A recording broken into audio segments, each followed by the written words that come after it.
Hey guys, it's Tyler and welcome back to another mod showcase. Today we're going to be taking a look at the Pandora's Creatures mod.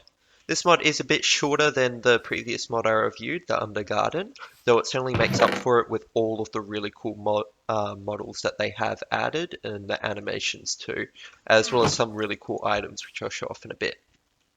So the first up is the Arachnon. This actually spawns in the plains biome as well as some mountainous biomes. I believe there's a mountain biome just over there. It's got a really cool model. It only spawns in packs of one, but I'll just quickly show off fighting it using some gear that you'll probably find right in the beginning of the. They will probably be using to fight it in the beginning of the game. Spawn it here. So you can see it's got a really cool model and it actually moves really quite quickly and attacks quite quickly. If you've got a good axe and you're decent at combat, you can probably kill it before it gets you.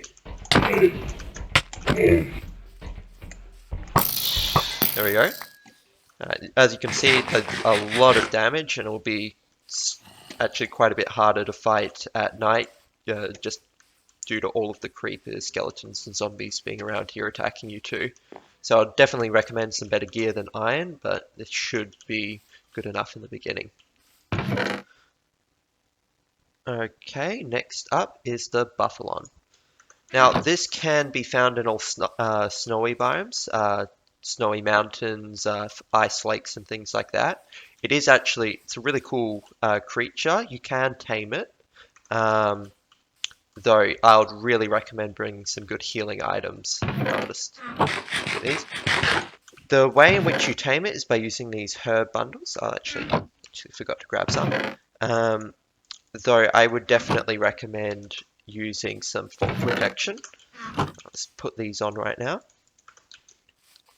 I'll spawn it down here because I noticed when trying to tame it or fighting it, as it is naturally aggressive to you, it hits you from very far away. I'll show you right now. See, you can't even get close unless you use a bow, or unless you get into there. So the way you tame it is by giving it. Oh, I actually got it first try this time. It took quite a while. So it's got 30 HP. It's got a huge amount of health, and you can't ride it. It's got a special mount as well as another storage slot or extra rideable mounts. I'll actually go into creative and show it off a bit better, the taming process. Let me just kill this one right now.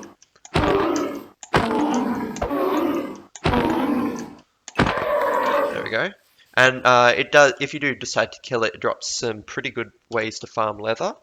You can just put it in a crafting table or your own inventory and get 3 leather back, which is actually really good, especially if you're farming that for building or anything. And it drops some of the new best food in the game. If you cook it, it gives you 5.5 health, 5.5 hunger bars, and a bunch of absorption points. Let's spawn another one. So this is, there we go. Wow, he runs quite quickly. So you do need to give him quite a few of these herb bundles. I'll show off the. Oh, there we go. Yeah, he knocks you into the air quite a bit. You do need to keep healing him. I would definitely recommend golden apples or anything like that. It can take quite a few tries. I just got lucky that first time. You'll see hearts around it just like everything else. Ah, there we go. So now that he is tamed, just a moment. You can ride him. I'll just get back up here. I'll definitely recommend bringing a bow, by the way, because these do spawn in packs. I probably should have done that. But the way in which you get a saddle is you actually trade with a leather worker. You can find them at villages or whatever. You have to get them to an expert generally, and you end up can buy a saddle from him for pretty cheap too if you want to farm it. And you also get some of the other crafts that you can use to saddle him. I'll show it off in a moment, but he can fight for you too. You can switch between peaceful and combat mode. He does quite a bit of damage and he's great for fighting off any mobs in groups just because of his long range. He won't take much damage. Show off some of the saddles right now. You can also find these in dungeon tests, all of these, as well as the saddle, if you can't seem to get a trader to give it to you. So he does move quite quickly too, and he auto climbs 1 block gaps, just like any horse. Next up are the storages. This one only gives you a full chest inventory, which is actually great, a lot better than a mule, sorry. And then you also have the large storage, which is just as good as a normal double chest. And then there's also this other one, so the Buffalon saddle, player saddles. It actually gives you 2 extra saddles, so you can actually ride around with your friends if you're going dungeon hunting or mining or anything like that. It would be great to bring along. Actually use them to fight off some of the next mobs. First, we'll take a look at, just a moment, the seahorse and crab. Just here. There we go.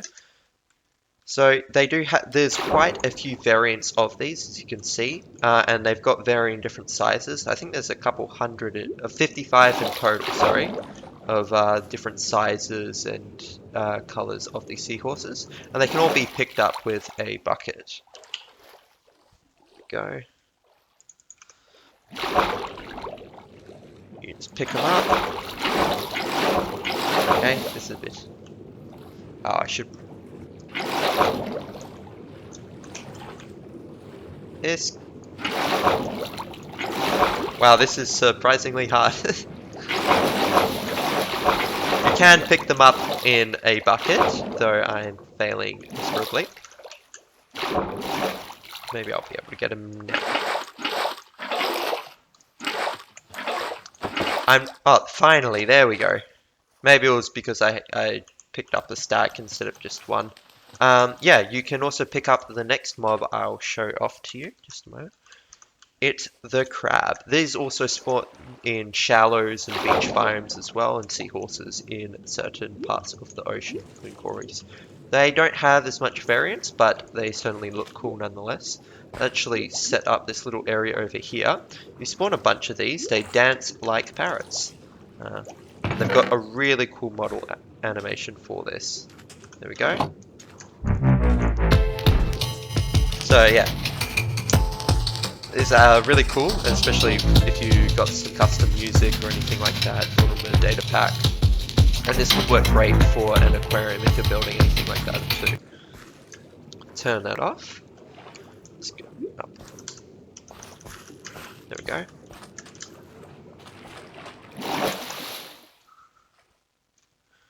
Alright, next up is the acidic archvine. Now I do have, let's clear out my inventory just a moment. Okay, next up is the acidic archvine.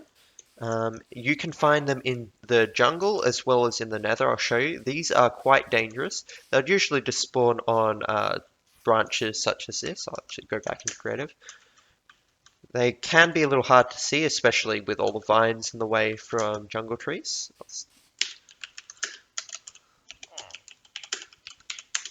There we go. I'll just go back. I would once again definitely recommend feather falling and things like that. I got lucky this time, but they won't let go generally. Try to go down, especially if they get you. And I would certainly worry if they do get you on a smaller area, they will drop you, and if you don't have feather falling, they'll definitely kill you. I've noticed too, even if you drop them, get like a couple blocks high, the longer that they chew you for or eat you, the more the fall damage doubles, because I believe it's thinking that you're traveling 4 blocks higher every time it munches you, even though you've only gone 3 blocks high. They also have a nether variant, which is significantly more dangerous because they can just spawn on any surface in the nether. And yeah, there's lava all over the place and they can kill you very quickly. The next up is the Hellhound, and I'll actually show off the end troll at the end. That's the new sort of boss mob that they have added. He is really tough, and he's got a sort of really cool animation. So I'll just show off the Hellhound. Now the Hellhound spawns in packs in the Nether, and they've got two variants. We didn't get the other cooler variant, but he's got a really cool fire animation as well as run animation, and I believe they also have a chance to set you on fire. I'll show you off the wither form in a little bit, but for right now, that's the end of the mobs. So once again, there's just the different forms of meat you can get. If you kill a seahorse, you can just get it raw and cook it. These give you 3 bars each, and then the cooked buffalo beef, it does quite a bit. And I forgot to mention, you can pick up a crab as well for an aquarium. Now for the herb bundle that you use to tame the beefalon, you need some of the new plants, the horsetail, diner, and hillbloom. They actually all spawn in the plains biome as well as the flower forest. I believe you can see it. That's the horsetail just down there. You just punch it to get the plant, and when you do use it, make a recipe. It's only got 1 recipe right now, and that's the herb bundle. You get 3 of them. Yeah. Probably recommend at least a stack just to tame a bunch if you're going for that. So next up, I'll show off the Arachnon Hammer. So this is what you get from killing a bunch of the Arachnons. You can use their drops to craft this. This is now the best tool in the game for mining. It does have, I'll show you quickly, it's got 2000 durability compared to like the diamond pickaxes, like 1500. It actually mines in a 3x3 radius. You can enchant it just like any other normal pickaxe with unbreaking and efficiency. I believe it only works in one way. It should be breaking it. I believe this may be bugged. Hold on. It was working earlier.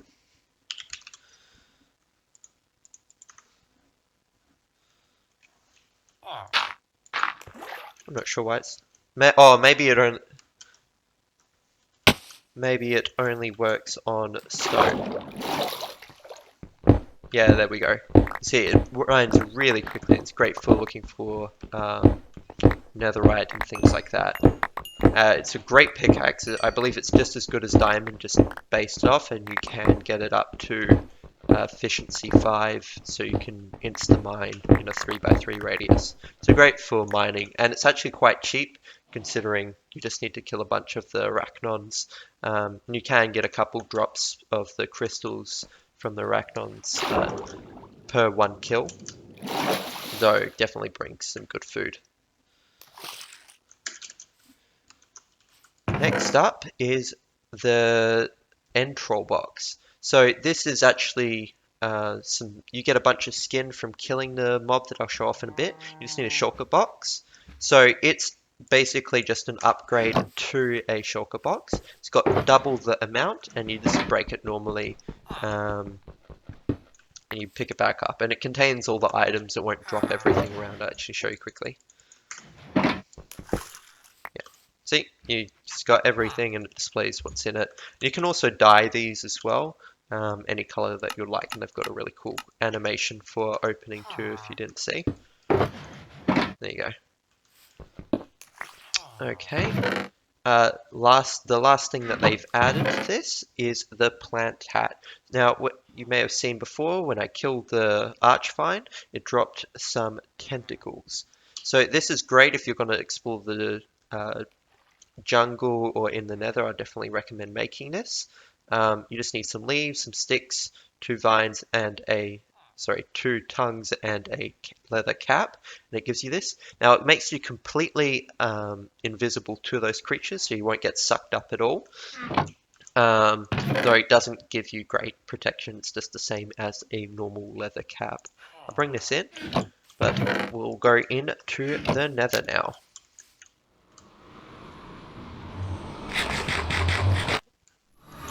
Go. This little area over here. Actually go back into creative and show you off some of the new variants of the Hellhound. It is quite rare, but yeah, you can see Now, he is a bit different. He's got a little bit more health, more armor protection, and when he hits you, he actually does give you the wither effect. I'll fight these guys now. And they all have really cool models. You see, I just got hit from him and he gives the weather. It's basically just a normal skeleton and these guys can definitely overwhelm you. Oh, and you see the archvine. That was not placed. I may be dead here. I am. Yep, so you would definitely want to bring the cap right here as they just spawned on the ceiling and dropped me right there. And you can't MLG water or anything down here. Just because, yeah, it's the Nether. Where did I fly? Just over here. This is actually, once again, a really cool seed I found. I'm actually going to have to slash kill. I'm not sure where I went, so I'll just do this and then teleport back. Yeah, so that it really makes the Nether significantly more dangerous. And if you didn't see that well, I'll spawn one just up here. They do have quite a distance they can see, but this one's red, and I'll show you the fact that it will kill you just from doing this. As every bite it takes, it does that. Oh, didn't do this time because I believe the feather falling saved me, but in my tests, that height will kill you no matter how much health you're at, just because of that. Alright, actually go back into the overworld again. If you're wondering why I go into spectator so I don't lose all of my items on death. Next up is the end. Nope, no, cow made it in here. So I actually found this just by flying around. It doesn't usually spawn right next to end cities at all, or this is actually a really cool one I found. Just by accident, really. The portal after you kill the end dragon took me right near here. There's one here, there's another ship there, and I don't know if it's loading in or not, but just over there, there is another end city with a ship as well. So this is really cool seed again. And that nether, right next to spawn, you get a nether fortress, and there's 3 bastions right next to it too. I won't go over there right now. I'll show you this.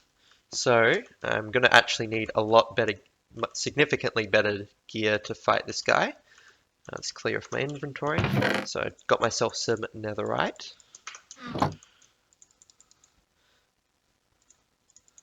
Here we go. Yeah, I'll just bring the axe along. So he spawns in here, and there's actually really good loot up there. And there's little pathways to do it. But the second he sees you, which I'm quick enough he might not.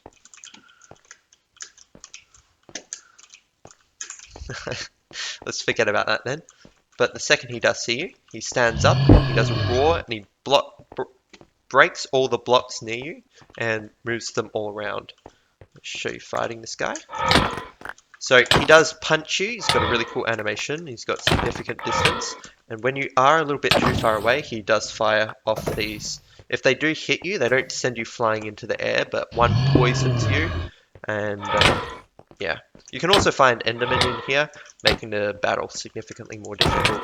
And he does have a lot of armor reduction, because this would usually do 8 damage, where I'm only doing 6 at a critical. 1 poisons, I believe 1 gives you wither, and 1 heals him, I think. The red one. You can see, oh. And they actually do a heart and a heart each of 1.5 hearts per little bauble that it hits you with. But once you do end up getting him down, it's actually quite difficult, I need 3. It does have a really cool death animation. This, I can't really show it anymore, but if you were to have gone up here, god damn it. Alright, you can just walk your way up here, or you can build up here if you want. You probably need the elytra to get up here, as they just float over any place. But once you do get up here, you can get some really cool, some good material, and the loot you get from here is just as good as the end cities, maybe even better. You can see you get a mending efficiency 3 pickaxe, a prot 4 iron chest plate. You can see find the buffalo saddles, a bunch of gold, iron, and yeah, more tools. Oh wow, look at that! You can find even diamond chest plates with prot 4 and breaking 3. Ah, yeah, and saddles, just the normal stuff. You can see I got quite a bit of end troll skin. These structures do seem to be pretty common, at least compared to end cities. You get quite a bit, so I'll be able to give you 2 brand new end troll boxes for material collection. But yeah, that's basically it. I hope you guys enjoyed, and don't forget to like and subscribe if you do want to see more videos like this. Anyway, have a good day.